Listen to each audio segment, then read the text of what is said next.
Have you ever questioned if your teacher hates you? I wish I didn't have to, but yep, my teacher hated my guts, and she went out of her way to make it very clear.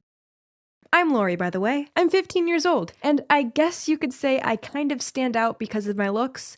People say I'm kind of pretty. Anyway, this year I started high school, although I only joined halfway through the year because I was off sick for 6 months with glandular fever. Yep, I had the dreaded mono. I was so tired of lying in bed feeling sorry for myself, so when the doctor said I could finally go back to school, I was over the moon. Little did I know what was in store for me. On my first day, I had to show all my teachers my hospital certificate to explain why I'd missed so much of the year. When I gave it to Miss Atkin, my math teacher, she smiled and said, "Welcome. Nice to see you feeling so much better." I smiled back at her and said, "Thank you." And I was about to walk away when suddenly she said, "Excuse me, you're Lori Hannison?" Her face looked all weird, and when I told her, "Yep, that was me," something inside her changed. She gave me a cold stare and told me to go to my seat immediately. I was confused a little bit about her attitude, but then I moved on from it. The most important thing was how I could catch up with my class. After missing 6 months of math, I was super behind and couldn't understand anything. My mom had to hire a tutor for me, and he was such a good teacher. Only after 3 months, I finally caught up with them. I had a notebook from our sessions with lots of notes inside, and whenever I couldn't remember something, I'd just look at it. Well, one day, I had it on my desk at school, and Miss Atkin caught me seeing my notes. She marched towards me, grabbed it, and slammed it down in front of me. She was so angry and got right up in my face and said, "Never, ever bring another teacher's notes to my class. Do you hear me?" As she said that, a little bit of spit flew out of her mouth and landed on my nose. I was horrified. Why was she so angry at me? It kinda scared me, and I thought maybe she was just angry because I wasn't as good at math as everyone else. After that, I didn't dare bring my notebook to class, but sometimes I still struggled, so I'd ask my friend who sat nearby to help me. Miss Atkin always caught me asking her and would put me in detention. One time I just sneezed too loud and she gave me detention. I mean, can you even believe? It annoyed me so much that I started to rebel. I'd often fall asleep in her class, and I seriously lost all motivation to do well.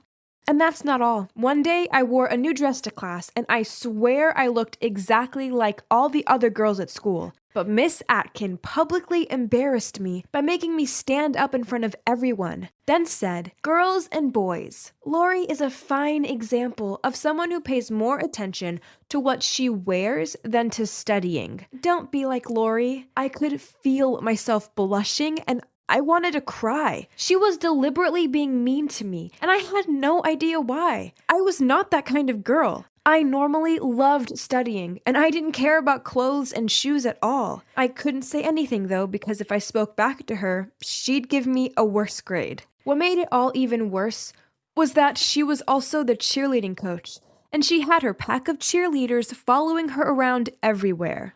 One time I was standing in the hall talking with my friend Joe.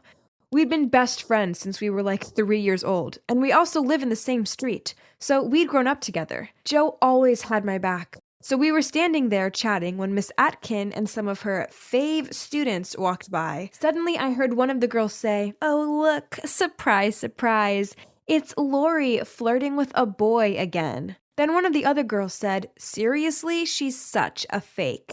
I mean, she's using her illness to get attention from boys. How pathetic." I couldn't believe it. Did they think I was deaf or something? They were the ones who were fake with their thick layers of makeup and all of their gossip and drama. I didn't really care that they were saying these things, but what really got to me was the way Miss Atkin laughed along with them. I actually saw her nod her head, so she agreed with them. I knew that wasn't okay. And Joe saw it too. He was so angry and grabbed my hand and said we had to report her to the principal. I stopped him though and said, "Just leave it. I am still the new girl here, and I don't want to cause any drama. And anyway, I have a plan." I smirked at him as I said this. So, Miss Atkin has this policy where if someone's phone rings in class, they have to answer it on speakerphone. And that policy includes her, too. So that day, I pretended to bump into her as she entered the class and watched as her phone dropped out of her hands. I quickly picked it up and apologized for being so clumsy, but at the same time, I unmuted it when she wasn't looking. Easy peasy. You see, I'd arranged for Joe to call her. This was going to be hilarious. Sure enough, 5 minutes later, her phone started ringing loudly. Her ringtone was Beyoncé's Single Ladies, and everyone burst out laughing. She freaked out and quickly grabbed her phone to cancel it. But Joe was persistent. He just kept calling, and everyone in class reminded her of the policy, so she had no choice but to answer it. Well, just wait for this. She answered, and suddenly Joe's voice filled the room. But he'd put on a funny accent to make himself sound older. "Honey, don't forget about our secret date at our favorite hotel tonight." Miss Atkin looked like she wanted to die. She said, "Who is this? I don't know you." Then Joe said, "Come on, baby, what's up? Is your husband there?" Miss Atkin was now visibly shaking and said, "You've got the wrong number." But Joe wouldn't stop. You're so cute. I'll see you tonight, baby. Get ready for a fun night. Wink, wink." At that, Miss Atkin hung up and the whole class was just deathly silent. I had to bite my tongue to stop myself from laughing. Joe had really outdone himself. However, I hadn't exactly thought it all through, because a couple of days later, Joe and I were about to walk home when he got called into the principal's office. I went with him, but they wouldn't let me in. I could see Miss Atkin in the room along with the principal and Joe. She'd somehow found out that it was Joe who'd called her, and now the principal said that Joe would be expelled and that his parents would need to come in for a meeting the following day. Oh my God, this was all my fault. When he came out, I rushed over and started apologizing, but Joe said, "Don't worry, I did it, so I'll take the responsibility." I was beside myself with guilt. I just kept saying, "Joe, no, this is my fault. I'm the one who should be expelled." But Joe wouldn't even listen to me. Well, that evening I told my parents the whole story. I was crying as I told them, and obviously they were angry, but they were also supportive. The next day, Joe's parents came for their meeting. The principal was there, and the school board, and of course, Miss Atkin. Luckily, my parents arrived just in time to interrupt the meeting, and we burst into the room. We told them the truth, how I'd been so ill and had to get a tutor, and that's why I carried that notebook. Then how Miss Atkin had treated me so badly and been so rude to me the whole time. I told them the phone call incident had been my fault and that Joe had just wanted to help me. Suddenly, Miss Atkin stood up and pointed at me and said, "I knew it was you. You spoiled brat. You should be expelled." What happened next was crazy.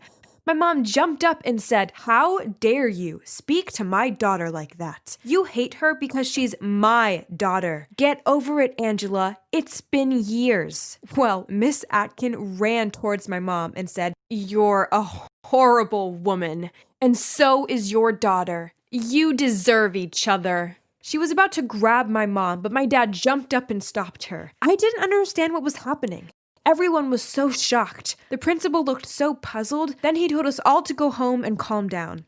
When we got home, my mom sat me down and said, "If you're being mistreated, you need to tell us. Don't suffer it out alone, okay?" I told my mom I was fine, and that school was great, but then my dad interrupted and said, "You're fine? Don't lie to us. You were almost expelled." Then my mom said, "Honey, calm down. It's not her fault. You saw her teacher. She's a demon." Then my dad just laughed, and I was so confused. Then he said, "Oh yeah, Lori, we should have told you this already, but Miss Atkin was at school with us." Then they told me how the three of them had gone to high school together, and both my mom and Miss Atkin had a crush on my dad, so they became sworn enemies.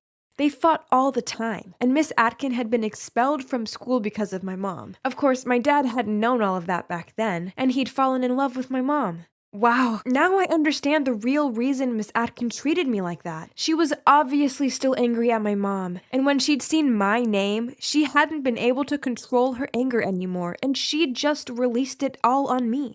My mom said, "Lori, you look exactly like me in high school. Because I was pretty, so many people were jealous."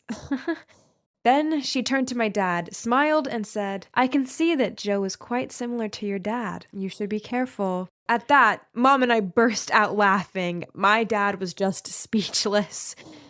And guess what? It all worked out in the end. Miss Atkin got reassigned to another school, and Joe and I were only suspended from school for 2 weeks.